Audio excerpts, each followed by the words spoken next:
एक बार फ्लाइट से आप सभी लोगों का मैं आपका अपना दोस्त अभिषेक प्रजापति स्वागत करता हूं अपने YouTube channel S classes the symbol of success में। देखिए, डेली एग्ज़ाम डोज की जो सीरीज़ मैं चला रहा हूं आप लोगों के लिए, उसके 6 पार्ट हो चुके हैं।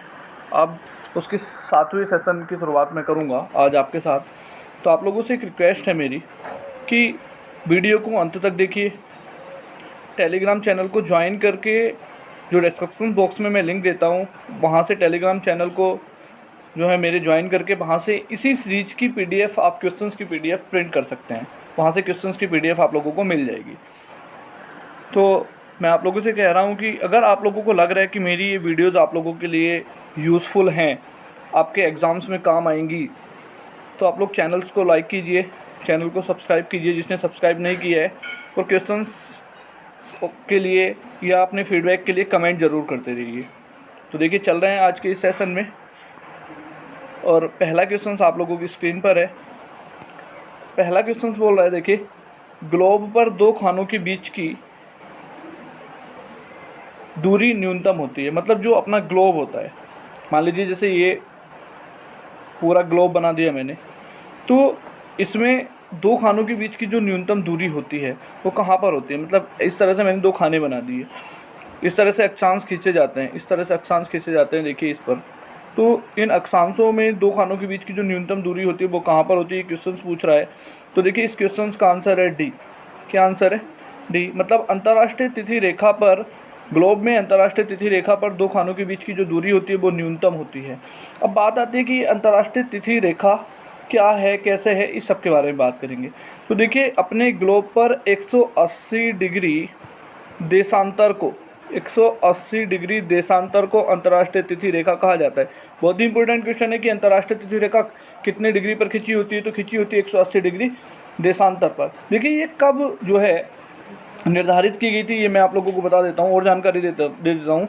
तो देखिए, 1884 ईस्वी में वशीगठन में 1884 ईस्वी में वंशीगठन में जो है एक सम्मेलन संपन्न हुआ था, जिसमें 180वें याम्योत्तर को जो है अंतर्राष्ट्रीय तिथि रेखा माना गया था।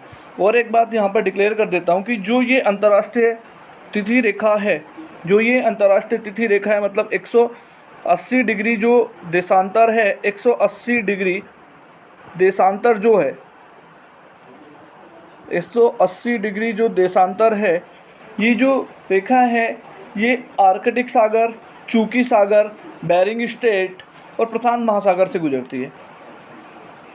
एक बार फिर से रिपीट कर रहा हूँ, ये आर्कटिक सागर, चूकी सागर, बेरिंग स्ट्रेट में प्रशांत महासागर से गुजरती है। तो इस प्रकार कितने हो गए?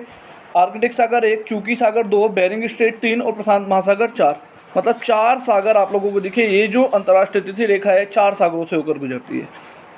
उम्मीद करता हूँ समझ में आ गया होगा, क्वेश्चन क्लियर हुआ होगा। आगे चल रहे हैं। देखिए, भारत सरकार के मुख्य विधि परामर्शदाता हैं। तो देखिए, जो भारत सरकार है, उस भारत सरकार के जो मुख्य विधि परामर्शदाता हैं उन सब के बारे में बात कर रहा है। तो देखिए, भारत सरकार का जो परामर्शदाता होता है वो अटॉर्नी जनरल होता है, जिसे एडवोकेट जनरल ऑफ इंडिया कहा जाता है, हिंदी में महान्यायवादी कहा जाता है। मतलब क्वेश्चन का आंसर जो है ऑप्शन डी सही है। आर्टिकल 76, संविधान के आर्टिकल 76 में इसका वर्णन मिलता है। अगले क्वेश्चन की तरफ हम लोग चल रहे हैं। देखिए, अगला क्वेश्चन लिखा है, प्राचीन साहित्य ग्रंथों में निष्क शब्द का उल्लेख मिलता है। मतलब जो प्राचीन ग्रंथ थे उनमें जो निष्क शब्द का प्रयोग किया गया है वो किस लिए किया गया है। क्वेश्चन पूछ रहा है कि प्राचीन साहित्य ग्रंथों में निष्क शब्द का उल्लेख मिलता है। तो देखिए, जो निष्क शब्द है वो सोने के आभूषणों के लिए या सोने की मुद्राओं के लिए प्रयोग किया जाता है। तो देखिए, तीनों ऑप्शन सही हैं, सोने के सिक्के के रूप में, एक प्रकार की मुद्रा के रूप में या स्वर्ण आभूषण के रूप में, और डी ऑप्शन उपयुक्त सभी। तो कौन सा सही है? डी ऑप्शन सही है।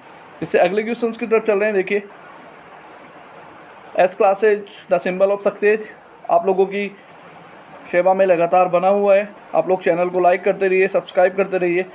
तो देखिए, अब हमारा अगला क्वेश्चन, डिस्प्ले एकदम से भाग गई है। देखिए, अगला क्वेश्चन आप लोगों की स्क्रीन पे है, दक्षिण में बहमनी राज्य का निम्नलिखित में से संस्थापक कौन था। क्वेश्चन नंबर 29 में पूछ रहा है कि दक्षिण में बहमनी राज्य का निम्नलिखित में से संस्थापक कौन था। तो देखिए, बहमनी राज्य का संस्थापक बहमन शाह, मतलब हासन गंगू। दक्षिण में बहमनी राजवंश का संस्थापक था, याद रखेंगे, केवल रटने वाला क्वेश्चन है, बहुत कम आता है। अगला क्वेश्चन लिखा है, देखिए अमीर खुसरो किसका दरबारी कवि था। देखिए अगर मैं अमीर खुसरो के बारे में बात करूँ तो जो अमीर खुसरो है ये अलाउद्दीन खिलजी का दरबारी कवि है। किसका दरबारी कवि है? अलाउद्दीन खिलजी का दरबारी कवि है। देखिए इसी अमीर खुसरो के बारे में मैं आप लोगों को बता दूं, बहुत ही इंपॉर्टेंट है ये अमीर खुसरो। इस अमीर खुसरो को तोता ए हिंद के नाम से भी जाना जाता है। क्या कहा जाता है? तोता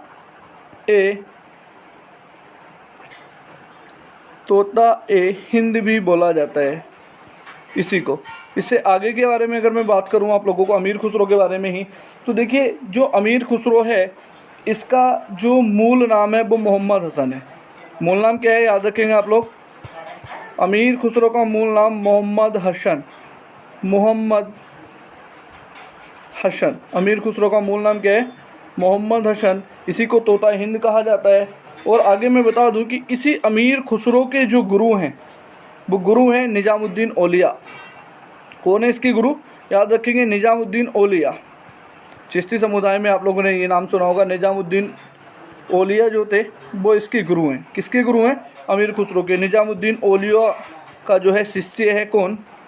अमीर खुसरो। आप लोग जानते हैं, मैं पहले भी पढ़ा चुका कि ये अमीर खुसरो जो है बलबन के दरबार में भी रहा है। आगे क्वेश्चन की तरफ हम लोग चल रहे हैं। देखिए अगला क्वेश्चन लिखा है, वेदों के पुनरुत्थान का श्रेय किसे है? मतलब वेदों का जो पुनरुत्थान किया था वो किसने किया था? आप लोग सब जानते हैं कि स्वामी दयानंद सरस्वती ने वेदों का पुनरुत्थान किया और इन्होंने ही एक नारा दिया था, क्या? वेदों की ओर लौटो। क्वेश्चन ये भी पूछा गया है कई बार एग्जाम में, याद करते रहिए। वेदों की ओर लौटो किसने कहा? वेदों की ओर लौटो। तो ये भी कहा था कि स्वामी विवेकानंद ने। स्वामी दयानंद सरस्वती ने इन्हीं स्वामी दयानंद सरस्वती ने जो है 1875 में मुंबई में जो है किसकी स्थापना की है? 1875 में मुंबई में स्थापना की है आर्य समाज की। अगले क्वेश्चन की तरफ देखिए। अगला क्वेश्चन लिखा है, जीडीपी में निम्नलिखित में से क्या शामिल होता है? तो देखिए जीडीपी में क्या शामिल होता है? निजी उपभोग भी है, ये भी सही है। सकल घरेलू निजी निवेश, ये भी सही है। वस्तु एवं सेवाओं पर सरकारी भी है, ये भी सही है। उपयुक्त सभी। इसका मतलब मेरा जो आंसर है ऑप्शन नंबर क्या है? डी। देखिए थोड़ा जीडीपी के बारे में बात कर रहा हूँ। जीडीपी की जो फुल फॉर्म होती है, वो होती है क्या? ग्रॉस डोमेस्टिक प्रोड्यूस या प्रोडक्ट भी लिखा जाता है। देखिए आप लोग याद रखेंगे, हिंदी में इसी को कहा जाता है सकल घरेलू उत्पाद। हिंदी में जीडीपी को क्या कहा जाता है? सकल घरेलू उत्पाद। किसी देश की अर्थव्यवस्था का पता लगाने का सबसे अच्छा जो है तरीका है जीडीपी। अगले क्वेश्चन के लिए चल रहे हैं। देखिए अगला क्वेश्चन लिखा है, ऑस्कर पुरस्कार प्राप्त करने वाले प्रथम व्यक्ति हैं। तो देखिए ये सब भारतीय व्यक्ति हैं और इन सब भारतीय व्यक्तियों में सबसे पहले जो ऑस्कर मिला था वो भानु अथैया को मिला था। और ये मिला था 1983 में, जब फिल्म आई थी, महात्मा गांधी पे आधारित फिल्म आई थी। उसमें जो है कॉस्मेटिक डिज़ाइनर थी भानु अथैया, जिसके लिए इन्हें ऑस्कर पुरस्कार दिया गया था। अगले क्वेश्चन की तरफ चल रहे हैं। देखिए अगला क्वेश्चन लिखा है, राष्ट्रीय विकास परिषद की स्थापना किस वर्ष हुई थी? तो देखिए जो राष्ट्रीय विकास परिषद है उसकी स्थापना हुई थी 1952 को। याद रखेंगे आप लोग, उसकी स्थापना हुई थी कब? 1952 को। और देखिए जो राष्ट्रीय विकास परिषद होता है उसका जो अध्यक्ष होता है वो अपना पीएम होता है। पीएम मतलब प्राइम मिनिस्टर, मतलब प्रधानमंत्री महोदय जो है वो राष्ट्रीय विकास परिषद के क्या होते हैं? अध्यक्ष होते हैं, पदेन अध्यक्ष होते हैं। अगले क्वेश्चन की तरफ हम लोग चल रहे हैं। अगला क्वेश्चन लिखा है, कंप्यूटर भाषा में HTTP में H से तात्पर्य है। तो देखिए HTTP में जो H होता है वो हाइपर होता है। मतलब ऑप्शन ए सही है। फुल फॉर्म में लिख दे रहा हूँ, hyper text transfer protocol. Hyper T से टेक्स्ट, फिर टी से ट्रांसफ़र, फिर उसके बाद पी से प्रोटोकॉल। याद रखेंगे आप लोग। नेक्स्ट क्वेश्चन की तरफ मैं चल रहा हूँ। अगला क्वेश्चन, हरारे किस देश की राजधानी है? तो हरारे राजधानी है किसकी? जिम्बाब्वे की। याद रखेंगे जिम्बाब्वे की राजधानी क्या है? हरारे। एक और राजधानी में क्लियर कर दे रहा हूँ आप लोगों को, जैसे न्यूजीलैंड है तो न्यूजीलैंड की राजधानी वेलिंगटन है। क्या है न्यूजीलैंड की राजधानी? वेलिंगटन। याद रखेंगे वेलिंगटन। नेक्स्ट क्वेश्चन की तरफ चल रहे हैं। देखिए अगला क्वेश्चन लिखा है, सितारा देवी किस नृत्य की अध्यापिका? Very important question. लगातार चैनल पे बने रहिए। जिन लोगों ने सब्सक्राइब नहीं किया है सब्सक्राइब करते रहिए। सितारा देवी किस नृत्य से जुड़ी हुई हैं? तो देखिए सितारा देवी जो नृत्य से जुड़ी हुई हैं वो जुड़ी हुई हैं कथक से। किससे जुड़ी हुई हैं? कथक से जुड़ी हुई हैं। और ये जो कथक नृत्य है देखिए ये उत्तर भारत का फेमस है। कहाँ का? उत्तर भारत का फेमस नृत्य है। बात करूँ मैं देखिए भरतनाट्यम की, तो जो भरतनाट्यम है नृत्य है, हमारा आंसर ए सही है। देखिए जो भरतनाट्यम नृत्य है ये तमिलनाडु का फेमस नृत्य है, तमिलनाडु का फेमस नृत्य है। उसके बाद देखिए कथकली है हमारे पास। जो कथकली है वो केरल का नृत्य है। कहाँ का नृत्य है? केरल का नृत्य है। और उसके बाद कुचिपुड़ी के बारे में बात करूँ तो कुचिपुड़ी नृत्य आप लोग जानते हैं किसका? आंध्रा, मतलब आंध्र प्रदेश में सबसे ज़्यादा नृत्य है कौन सा? कुचिपुड़ी। ये शास्त्रीय नृत्य याद रखेंगे, बहुत इंपॉर्टेंट है। कथक उत्तर भारत में फेमस है, कथकली केरल में फेमस है, कुचिपुड़ी आंध्र प्रदेश में फेमस है और भरतनाट्यम तमिलनाडु में फेमस है। लिखते रहिए अपनी नोटबुक पे, नोट डाउन करते रहिए मेरे साथ। नेक्स्ट क्वेश्चन देखिए, बहुत ही ज़्यादा इंपॉर्टेंट क्वेश्चन आप लोगों की स्क्रीन पे लिखा है। किस संविधान संशोधन द्वारा क्वेश्चन लिख रहा है देखिए आप लोगों की स्क्रीन पर। किस संविधान संशोधन द्वारा मतदान की आयु 21 वर्ष से घटाकर 18 वर्ष की गई है?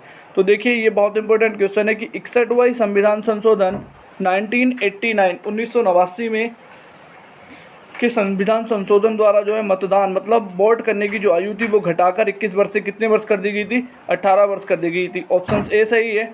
इससे आगे के बारे में अगर हम लोग बात करें, बी ऑप्शन में लिखा है, बहुत इंपॉर्टेंट, सारे ऑप्शंस में डिक्लेयर करूंगा आप लोगों के लिए, बहुत इंपॉर्टेंट है सारे के सारे ऑप्शंस। 55वां संविधान संशोधन अधिनियम 1986 क्या हुआ था? इसके तहत देखिए अरुणाचल प्रदेश की स्थापना हुई थी। 55वें संविधान संशोधन 1986 के तहत।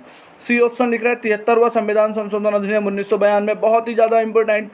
संविधान में जो है 11वीं अनुसूची जोड़ी गई। आप लोग समझते हैं 11वीं अनुसूची पंचायती राज से संबंधित है। पीआर लिख दिया मैंने, पंचायती राज से संबंधित है 11वीं अनुसूची।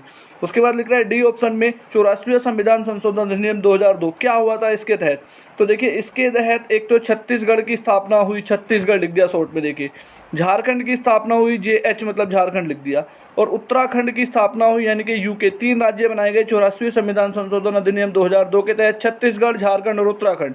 73वें संविधान संशोधन अधिनियम 1992 के तहत देखिए 11वीं अनुसूची जोड़ी गई अर्थात पंचायती राज। और देखिए 55वां संविधान संशोधन अधिनियम 1986 के तहत अरुणाचल प्रदेश को राज्य का दर्जा दिया गया। 61वें संविधान संशोधन 1989 के तहत आप लोग समझ ही चुके हैं कि जो वोट करने की आयु थी वो 21 वर्ष से घटाकर क्या कर दी गई? 18 वर्ष। चारों ही ऑप्शंस बहुत ज़्यादा इंपॉर्टेंट क्वेश्चन आप लोगों के लिए। अगले क्वेश्चन की तरफ देखिए हम लोग चल रहे हैं। मूंगफली का सबसे बड़ा उत्पादक है? तो देखिए मूंगफली जो सबसे ज़्यादा होती है वो होती है कहाँ पर? चाइना में, मतलब ऑप्शन डी सही है। अगर मूंगफली में सेकंड रैंक की बात करो तो किसका स्थान आता है? भारत का आता है सेकंड रैंकर। कौन है यहाँ पर? भारत। देखिए थोड़ा सा और डिस्क्राइब कर दूँ भारत के बारे में अगर बात की जाए तो देखिए भारत जो है चाय और चाय के साथ क्या, गन्ना, दोनों उत्पादन में प्रथम स्थान रखता है भारत। अगर ब्राज़ील के बारे में बात की जाए तो ब्राज़ील जो है तिलहन और कहवा के उत्पादन में फर्स्ट रैंकर है। कौन? ब्राज़ील। याद रखेंगे सबसे ज़्यादा कॉफ़ी भी यहीं पर पाई जाती है। अगले क्वेश्चन की तरफ चल रहे हैं देखिए हम लोग। कौन नाभिकीय भौतिक विज्ञान के जनक के रूप में जाना जाता है? तो क्लियर है कि नाभिक की जो खोज की थी वो रदरफोर्ड ने की थी, तो इन्हीं को जो है किसके रूप में जाना जाता है? नाभिकीय भौतिक विज्ञान के जनक के रूप में जाना जाता है। मेंडलीफ ने आवर्त सारणी दी, आप लोग याद रखेंगे। और मैडम क्यूरी के बारे में बहुत ही ज़्यादा फेमस है। मैडम क्यूरी ने क्या किया आप लोग जानते हैं? रेडियो एक्टिविटा, हेनरी बैकुलर के साथ रेडियो एक्टिविटा के बारे में बताया। और एडवर्ड जेनर के बारे में आप लोग जानते हैं, एडवर्ड जेनर टीके की खोज करता। नेक्स्ट क्वेश्चन की तरफ हम लोग चल रहे हैं। देखिए अगला क्वेश्चन लिखा है हीमोग्लोबिन किसका मापक है? तो देखिए हीमोग्लोबिन से रक्त शुद्धता मापी जाती है। हीमोग्लोबिन में जो हीमो है वो रेड कलर का वर्णक होता है जो हमारे रक्त को लाल कलर प्रदान करता है। याद रखेंगे। अगले क्वेश्चन की तरफ चल रहे हैं हम लोग। अगला क्वेश्चन लिखा है मुस्लिम लीग ने किस दिन को सीधी कार्रवाई दिवस के रूप में मनाया? तो मुस्लिम लीग ने देखिए 16 अगस्त 1946 को सीधी कार्रवाई दिवस के रूप में मनाया था। याद रखेंगे सीधे डायरेक्टली क्वेश्चन। अगला क्वेश्चन लिख रहा है मैग्रोव वनस्पति पाई जाती है। बहुत ज़्यादा इंपॉर्टेंट क्वेश्चन आप लोगों के लिए कि जो मैग्रोव वनस्पति है वो कहाँ पाई जाती है। तो पहले ऑप्शंस क्लियर कर दे रहा हूँ। देखिए जो दलदली मृदा होती है वहाँ पर मैग्रोव वनस्पति पाई जाती है, यानी कि ऑप्शंस बी सही है आप लोगों के लिए। ऑप्शंस बी बिल्कुल क्लियर है। लेकिन अब जरा यहाँ थोड़ा और डिस्क्राइब मैं करूँ मैग्रोव वनस्पति के बारे में। देखिए आप लोगों को कि जो मैग्रोव बने या मैग्रोव की जो वनस्पति है वो पाई जाती है उष्णकटिबंधीय क्षेत्रों में। कहाँ पर, याद रखेंगे, बहुत इंपॉर्टेंट, उष्णकटिबंधीय मतलब जहाँ पर ज़्यादा गर्मी होती है, उष्णकटिबंधीय क्षेत्रों में। अब उष्णकटिबंधीय क्षेत्रों के साथ साथ ये पाई जाती है कहाँ पर, ज्वारीय तटों पर। कहाँ पर पाई जाती है, ज्वारीय तटों पर। दोनों ही क्वेश्चंस पूछे जा सकते हैं कि मैंग्रोव वनस्पति कौन सी मिट्टी में पाई गई, तो दलदली मिट्टी में। कौन से कटिबंधीय क्षेत्र में पाई गई, तो उष्णकटिबंधीय क्षेत्र में। कौन से तट पर पाई गई, तो ज्वारीय तटों पर पाई गई। याद रखेंगे। अगले क्वेश्चंस की तरफ चल रहे हैं। अगला क्वेश्चन लिखा है, बिना मिट्टी के पौधों के विकास एवं वृद्धि की पद्धति कहलाती है। देखिए, पौधे में मिट्टी की जरूरत ना पड़े और उसका विकास हो जाए, तो ऐसी पद्धति को हम लोग कहते हैं हाइड्रोपोनिक्स। ऐसी पद्धति को क्या कहा जाता है, हाइड्रोपोनिक्स कहा जाता है। मतलब ऑप्शन सी करेक्ट है आप लोगों के लिए। डायनामिक्स के बारे में बता दूं तो ये एक फिजिक्स की ब्रांच है, जिसमें गतिकी का अध्ययन किया जाता है। किसका अध्ययन किया जाता है, गतिकी का अध्ययन किया जाता है, डायनामिक्स। आगे चलिए देखिए, कृष्णदेव राय द्वारा लिखित अमुक्त माल्यद किस भाषा का ग्रंथ है। तो देखिए, जो अमुक्त माल्यद है वो कृष्णदेव राय ने लिखा और ये लिखा गया है तेलुगु भाषा का। और मैं आप लोगों को बता दूं कि ये जो कृष्णदेव राय हैं, ये इनका जो शासन था वो तमिल का क्लासिकल युग कहलाता है। तमिल का क्लासिकल युग कहलाता है, क्लासिकल युग कहलाता है। किसका शासन, कृष्णदेव राय का शासन कहलाता है। अगले क्वेश्चन की तरफ देखिए, मैं चल रहा हूँ। अगला क्वेश्चन लिखा है, अग्निशामक के रूप में किस गैस का प्रयोग किया जाता है। तो देखिए, अग्निशामक मतलब आग को बुझाने के लिए किसका प्रयोग किया जाता है, कार्बन डाइऑक्साइड। क्योंकि जब आग जलती है तो ये कार्बन डाइऑक्साइड उसके चारों तरफ एक छल्ला बना लेती है, जिससे जो है आग बुझ जाती है। अगले क्वेश्चन की तरफ हम लोग चल रहे हैं। देखिए, अगला क्वेश्चन लिखा है, शब्द हस्तक्षेप अर्थव्यवस्था के किस रूप के साथ संबंधित है। तो देखिए, जो हस्तक्षेप अर्थव्यवस्था होती है वो पूंजीवादी अर्थव्यवस्था होती है। क्या होती है पूंजीवादी अर्थव्यवस्था या हस्तक्षेप शब्द जो जुड़ा गया है। देखिए, इसमें जो है सरकार का जो स्वामित्व होता है संसाधनों पर वो जीरो होता है। और किसका स्वामित्व होता है, निजी व्यक्तियों का। जो निजी कैंडिडेट होते हैं, जो निजी स्वामित्व होता है, उसका जो है स्वामित्व होता है पूंजीवादी अर्थव्यवस्था पर। अगर बात करूं देखिए मैं मिश्रित अर्थव्यवस्था की, हम लोगों का आंसर यही सही है। देखिए, मिश्रित अर्थव्यवस्था के बारे में बताऊं तो इसमें जितना योगदान सरकार का होता है उतना ही निजी कंपनियों या निजी मालिकों का होता है। ऐसी अर्थव्यवस्था को हम लोग कहते हैं मिश्रित अर्थव्यवस्था। अब बात करें समाजवादी अर्थव्यवस्था, तो देखिए ये समाजवादी क्या होती है, सभी समाज में जितने भी लोग होते हैं उनको सबको समान अवसर मिले, यानी कि इस पर जो स्वामित्व होता है, इसके जो संसाधनों पर स्वामित्व होता है वो किसका होता है, सरकार का स्वामित्व होता है। किसका होता है, सरकार का। देखिए याद रखिए, अगर स्वामित्व निजी है तो पूंजीवादी अर्थव्यवस्था, यदि स्वामित्व केवल सरकार का है तो समाजवादी अर्थव्यवस्था, यदि स्वामित्व निजी और सरकारी दोनों है तो मिश्रित अर्थव्यवस्था कहलाती है। नेक्स्ट क्वेश्चन की तरफ चल रहे हैं। देखिए, अगला क्वेश्चन लिख रहा है, वैदिक लोगों द्वारा किस धातु का प्रयोग पहले किया गया था। तो देखिए, जो वैदिक लोग थे उनके द्वारा प्रयोग किया गया सबसे पहले लोहा। देखिए, इस लोहे को क्या कहा जाता है, इसी लोहे का एक नाम है, याद रखेंगे आप लोग, इसी लोहे को कहा जाता है श्याम या अयस, या क्या बोला जाता था, श्याम या अयस बोला जाता था। तांबे को जो बोला जाता था, मैं नाम बता दूं, तांबे को कहा जाता था लोहो अयस, लोहो अयस। देखिए, मानव का जब उत्पत्ति हुई तो मानव ने सबसे पहले यूज किया तांबा, लेकिन वैदिक लोगों ने जो सबसे पहले यूज किया था वो क्या यूज किया था, लोहा यूज किया था। अगले क्वेश्चन की तरफ चल रहे हैं। अगला क्वेश्चन लिखा है, राइडर कप का संबंध किस खेल के साथ है। तो देखिए, जो राइडर कप है वो संबंधित है किससे, गोल्फ से। चारों खेलों की एक एक ट्रॉफी बता देता हूँ मैं आप लोगों को। क्रिकेट की ट्रॉफी CK नायडू याद रखेंगे आप लोग। वैसे जानते हैं कि बहुत सारी ट्रॉफी क्रिकेट में होती हैं, रणजी होती है, देवधर ट्रॉफी होती है, ये सब क्रिकेट की हैं। बैडमिंटन की एक स्पेशल ट्रॉफी मैं आप लोगों को बताने जा रहा हूँ, याद रखेंगे, नारंग कप। बैडमिंटन से संबंधित है क्या, नारंग कप, बहुत इंपॉर्टेंट है सबसे ज़्यादा एग्जाम में। फुटबॉल से संबंधित आप लोग जानते हैं सब लोग, रोवर्स भी होता है, एक रोवर्स कप होता है, संतोष ट्रॉफी होती है फुटबॉल से संबंधित।